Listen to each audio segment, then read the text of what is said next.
सर्वसामान्यांच्या हक्काचा आवाज जागर जनस्थान। गेल्या अनेक दिवसांपासून धुळे शहराला पाणी पुरवठा करणाऱ्या MBR जलकुंभ येथील व्हॉल्व दुरुस्त करावा अशी मागणी देवपूर परिसरातील नागरिक करीत होते। मात्र मनपा प्रशासन या मागणीकडे दुर्लक्ष करीत असल्याने अखेर 2 दिवसापूर्वी व्हॉल्व खराब झालाय आणि त्याचाच फटका आता धुळेकरांना बसत आहे। आधीच धुळे शहरातील काही भागांमध्ये 4 ते 5 दिवसात होत असलेला पाणी पुरवठा आता 8 दिवसांवर गेलाय। त्यामुळे नागरिकांना मनपाच्या या भोंगळ कारभाराचा फटका बसत आहे। नववारी भागात असलेल्या MBR जलकुंभ येथील व्हॉल्व खराब झाल्यामुळे धुळे शहराला आता 2 दिवस उशिरा पाणी पुरवठा होणार आहे। पुरावापासून व्हॉल्व खराब झाला असून अद्यापपर्यंत त्याचे काम पूर्ण होऊ शकले नसल्याचे पाणी पुरवठा विभागातील अधिकाऱ्यांनी सांगितले।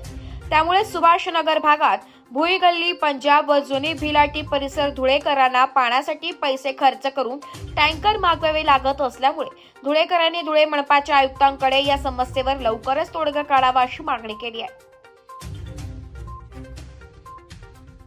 माझं नाव पूनम बलराम पगारे,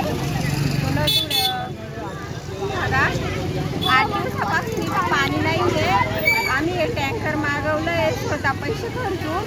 इथं गोरगरीब लोकांना अजिबात पाणी नाही येतं। आयुक्त मॅडमांनी काहीतरी करावं पाण्याचं आणि 8 दिवस झाली इथं पाणी नाही आहे आणि इथं बोरिंगची पण व्यवस्था नाही आहे, तर इथं काहीतरी करावं।